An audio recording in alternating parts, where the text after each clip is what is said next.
नमस्कार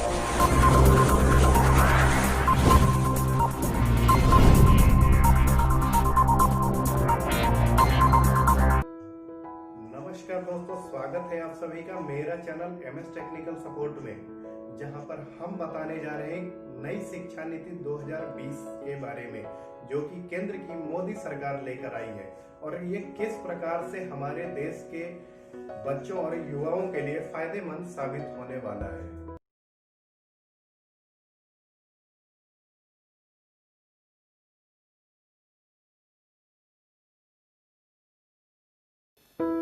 अगर आप छोटे बच्चों के माता पिता हैं तो आपको चिंता होगी कि क्या नई शिक्षा नीति के बाद भी आपको अपने बच्चे के नर्सरी में दाखिले के लिए माथापच्ची करनी होगी।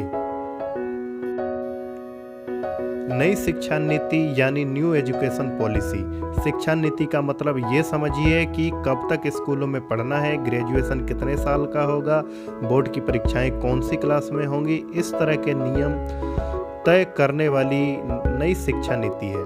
और इन नियमों की एक नई नीति मोदी सरकार लेकर आई है, जिसे न्यू एजुकेशन पॉलिसी 2020 का नाम दिया गया है। नई शिक्षा नीति तैयार करने के लिए 31 अक्टूबर 2015 को सरकार ने पूर्व कैबिनेट सचिव TSR सुब्रमण्यम की अध्यक्षता में 5 सदस्यों की कमेटी बनाई। कमेटी ने अपनी रिपोर्ट दी 27 मई 2016 को। इसके बाद 24 जून 2017 को इसरो के प्रमुख रहे वैज्ञानिक के कस्तूरिन की अध्यक्षता में 9 सदस्यों की कमेटी को नई शिक्षा नीति का ड्राफ्ट तैयार करने की जिम्मेदारी दी गई थी। 31 मई 2019 को ये ड्राफ्ट HRD मंत्री रमेश पोखरियाल निशंक को सौंपा गया। ड्राफ्ट पर HRD मंत्रालय ने लोगों से सुझाव मांगे थे। इस पर 2 लाख से ज़्यादा सुझाव आए और इसके बाद 29 जुलाई को केंद्रीय कैबिनेट ने नई शिक्षा नीति के ड्राफ्ट को मंजूरी दे दी गई। आइए जानते हैं कि ये नई शिक्षा नीति 2020 क्या है।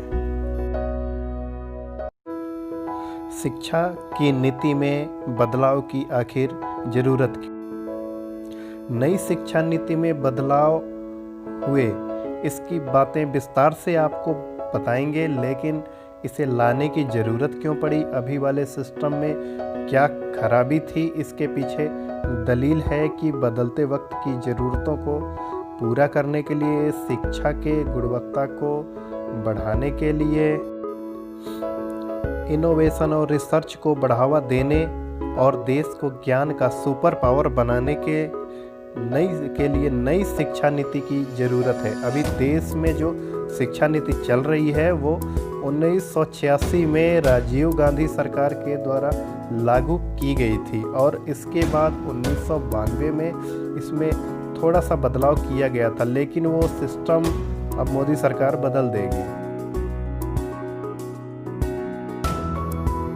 नई शिक्षा नीति 2020 लागू होने के बाद क्या क्या बदलाव आएगा, इसकी मोटी मोटी बातें आपको बिंदुवार बताते हैं। पहले बात करते हैं उच्च शिक्षा में बदलावों की। उच्च शिक्षा मतलब 12वीं के बाद कॉलेज यूनिवर्सिटी की पढ़ाई से है।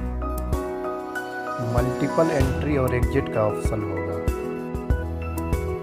इसका मतलब ये है कि मान लीजिए किसी ने बीटेक में एडमिशन लिया और 2 सेमेस्टर के बाद मन ऊब गया, कुछ और पढ़ने का विचार किया, तो उसका साल खराब नहीं होगा। एक साथ के आधार पर सर्टिफिकेट मिलेगा और 2 साल पढ़ने के बाद डिप्लोमा कोर्स पूरा करने पर डिग्री मिलेगी। इस तरह की व्यवस्था होगी और कहीं और भी एडमिशन लेने के लिए रिकॉर्ड कंसीडर किया जाएगा। इसे सरकार की पॉलिसी में क्रेडिट ट्रांसफ़र कहा गया है। आपका कोर्स पूरा नहीं किया, लेकिन जितना किया उसका क्रेडिट आपको ज़रूर मिलेगा। ग्रेजुएशन, अभी BA BSc जैसे ग्रेजुएशन कोर्स 3 साल के होते हैं। अब नई वाली पॉलिसी में 2 तरह के विकल्प होंगे। जो नौकरी के लिहाज से पढ़ रहे हैं उनके लिए 3 साल का ग्रेजुएशन, और जो रिसर्च में जाना चाहते हैं उनके लिए 4 साल का ग्रेजुएशन, फिर 1 साल पोस्ट ग्रेजुएशन और 4 साल का पीएचडी। एमफिल की भी ज़रूरत अब नहीं रहेगी।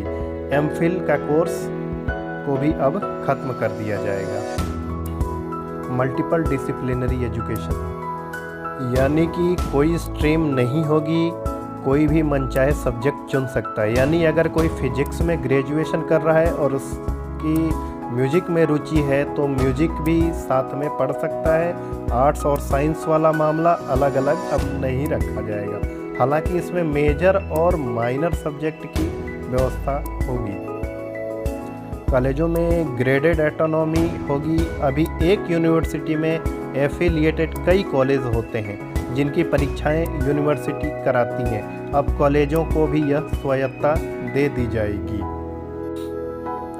उच्च शिक्षा के लिए सिंगल रेगुलेटर बनाया जाएगा। जैसे अभी यूजीसी, AICTE जैसे कई संस्थाएं हायर एजुकेशन के लिए हैं, अब सबको मिलाकर एक ही रेगुलेटर बना दिया जाएगा। मेडिकल और लॉ की पढ़ाई के अलावा सभी प्रकार की उच्च शिक्षा के लिए एक सिंगल रेगुलेटर बॉडी भारतीय उच्च शिक्षा आयोग HECI का गठन किया जाएगा। देश की हर यूनिवर्सिटी को शिक्षा के मानक एक समान होंगे, यानी कि सेंट्रल यूनिवर्सिटी हो या स्टेट यूनिवर्सिटी हो या डीम्ड यूनिवर्सिटी, सबका स्टैंडर्ड एक जैसे होगा। ऐसा नहीं होगा कि बिहार के किसी यूनिवर्सिटी में अलग तरह की पढ़ाई हो रही हो और DU के कॉलेज में कुछ और पढ़ाया जा रहा हो, और कोई प्राइवेट कॉलेज भी कितनी अधिकतम फीस ले सकता है, इसके लिए भी कैप तैयार की जाएगी। रिसर्च प्रोजेक्ट की फंडिंग के लिए अमेरिका की तर्ज पर नेशनल रिसर्च फाउंडेशन बनाया जाएगा, जो साइंस के अलावा आर्ट्स के विषयों में भी रिसर्च प्रोजेक्ट को फंड करेगा। IIT, IIM के समक्ष बहुविषयक शिक्षा एवं अनुसंधान विश्वविद्यालय MERU स्थापित किए जाएंगे। शिक्षा में टेक्नोलॉजी के सही इस्तेमाल, शैक्षणिक योजना, प्रशासन और प्रबंध को कारगर बनाने तथा वंचित समूहों तक शिक्षा को पहुंचाने के स्वायत्त निकाय राष्ट्रीय शैक्षिक प्रौद्योगिकी मंच NETF बनाया जाएगा। विश्व की टॉप यूनिवर्सिटी को देश में अपने कैंपस खोलने की अनुमति दी जाएगी। आइए जानते हैं स्कूलों में क्या बदलेगा। ये तो हुई उच्च शिक्षा की बात। अब बात करते हैं स्कूली शिक्षा में बदलाव की बात, यानी नर्सरी से लेकर 12वीं तक की। अभी हमारा स्कूली सिस्टम 10+2 है, यानी 10वीं तक सारे सब्जेक्ट और 11वीं में स्ट्रीम तय करनी होती है। नए सिस्टम को 5+3+3+4 बताया गया। इसमें स्कूल के आखिर 4 साल यानी 9वीं से लेकर 12वीं तक एक समान माना गया है, जिससे सब्जेक्ट गहराई में पढ़ाए जाएंगे, जिसमें स्ट्रीम चुनने की ज़रूरत नहीं होगी। मल्टी स्ट्रीम पढ़ाई होगी। फिजिक्स वाला चाहे तो हिस्ट्री पढ़ सकता है या कोई एक्स्ट्रा करिकुलम एक्टिविटी जैसे म्यूजिक या कोई गेम है, तो उसमें भी एक सब्जेक्ट की तरह ही शामिल कर लिया जाएगा। ऐसी रुचि वाले विषयों को एक्स्ट्रा नहीं माना जाएगा। सभी बच्चे 3 से 5 और 8वीं स्कूली परीक्षा देंगे। ग्रेड 10 और 12 के लिए बोर्ड परीक्षा जारी रखी जाएंगी, लेकिन इन्हें नया स्वरूप दिया जाएगा। एक नया राष्ट्रीय आकलन केंद्र परख स्थापित किया जाएगा। 3 से 6 साल के बच्चों को अलग पाठ्यक्रम तय होगा, जिसमें उन्हें खेल के तरीकों को सिखाया जाएगा। इसके लिए टीचर की भी अलग ट्रेनिंग होगी। एक कक्षा 1 से 3 तक के बच्चों को, यानी कि 6 से 9 साल के बच्चों को लिखना पढ़ना आ जाए, इस पर खास जोर दिया जाएगा। इसके लिए नेशनल मिशन स्कूल शुरू किया जाएगा। कक्षा 6 से ही बच्चों को वोकेशनल कोर्स पढ़ाए जाएंगे, यानी जिनमें बच्चे कोई स्किल सीख पाएँ। बाकायदा बच्चों के इंटर्नशिप की इंटर्नशिप भी होगी, जिसमें वो किसी कारपेंटर के यहाँ हो सकती है या किसी लॉन्ड्री के यहाँ हो सकती है। इसके अलावा छठी क्लास से ही बच्चों को प्रोजेक्ट बेस्ड लर्निंग होगी, कोडिंग भी सिखाया जाएगा। जैसे कंप्यूटर की कोडिंग होती है वो सब चीज़ें आपको सिखाई जाएंगी। स्कूलों में सिलेबस में बदलाव किया जाएगा, नए सिरे से पाठ्यक्रम तैयार किए जाएंगे और वो पूरे देश में एक जैसे होंगे। जोर इस बात पर दिया जाएगा कि कम से कम 5वीं क्लास तक के बच्चों को उनकी मातृभाषा या क्षेत्रीय भाषा में पढ़ाया जा सके। किसी भी विद्यार्थी पर कोई भी भाषा नहीं थोपी जाएगी। भारतीय पारंपरिक भाषाएं और साहित्य भी विकल्प के रूप में उपलब्ध होंगे। स्कूल में आने की उम्र से पहले भी बच्चों को क्या सिखाया जाए ये भी पेरेंट्स को बताया जाएगा। प्री स्कूल से माध्यमिक स्तर तक सबके लिए एक समान पहुंच सुनिश्चित करने पर जोर दिया जाएगा। स्कूल छोड़ चुके बच्चों को फिर से मुख्यधारा में शामिल करने के लिए स्कूल के इंफ्रास्ट्रक्चर का विकास किया जाएगा। साथ ही नए शिक्षा केंद्रों की स्थापना की जाएगी। नई शिक्षा नीति 2020 के तहत स्कूल से दूर रह रहे लगभग 2 करोड़ बच्चों को मुख्यधारा में वापस लाने का लक्ष्य है। बोर्ड की परीक्षाओं को अहमियत घटाने की बात है। साल में 2 बार बोर्ड की परीक्षाएं कराई जा सकती हैं। बोर्ड की परीक्षाओं में ऑब्जेक्टिव टाइप के क्वेश्चन पेपर भी हो सकते हैं। बच्चों के रिपोर्ट कार्ड से मूल्यांकन सिर्फ टीचर ही नहीं लिख पाएंगे। एक कॉलम में बच्चा खुद मूल्यांकन करेगा और एक में उसके सहपाठी मूल्यांकन करेंगे। स्कूल के बाद कॉलेज में दाखिले के लिए एक कॉमन एंट्रेंस एग्ज़ाम होगा। इसके लिए भी नेशनल असेसमेंट सेंटर बनाए जाने की बात चल रही है।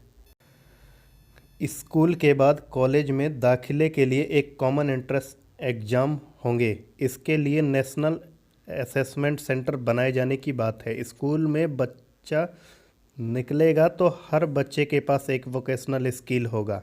एनसीईआरटी की सलाह से एनसीटीई टीचर ट्रेनिंग के लिए एक नया सिलेबस एनसीएफटीई 2021 तैयार होगा।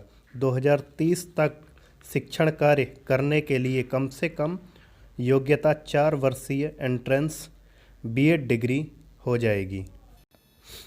शिक्षकों को प्रभावी और पारदर्शी प्रक्रिया के जरिए भर्ती किया जाएगा। प्रमोशन योग्यता पे आधारित होगी। राष्ट्रीय अध्यापक शिक्षा परिषद द्वारा शिक्षकों के लिए राष्ट्रीय प्रोफेशनल मानक एनपीएसटी 2022 तक विकसित किया जाएगा। इस नीति के जरिए 2030 तक 100% युवा और प्रौढ़ साक्षरता के लक्ष्य को प्राप्त करना है। नई शिक्षा नीति की मोटी मोटी बातें यही हैं। अब तो यह बहुत आदर्श स्थिति में लगती है, लेकिन हमारे सरकारी स्कूलों की हालत तो हम जानते हैं। खुद सरकार के आंकड़े कहते हैं कि लगभग हर प्रदेश में स्कूलों में शिक्षकों की भारी कमी है या फिर कहीं कहीं तो स्कूल का भवन तक नहीं है। इसमें सुधार के लिए सरकार ने शिक्षा पर खर्च बढ़ाने का भी ऐलान किया है। जीडीपी का 6% शिक्षा पर खर्च होगा, जो कि अभी तक 4.30% के आसपास ही होता आया है। अभी सिर्फ नई शिक्षा नीति का ड्राफ्ट को मंजूरी मिली है, अभी लागू होना बाकी है।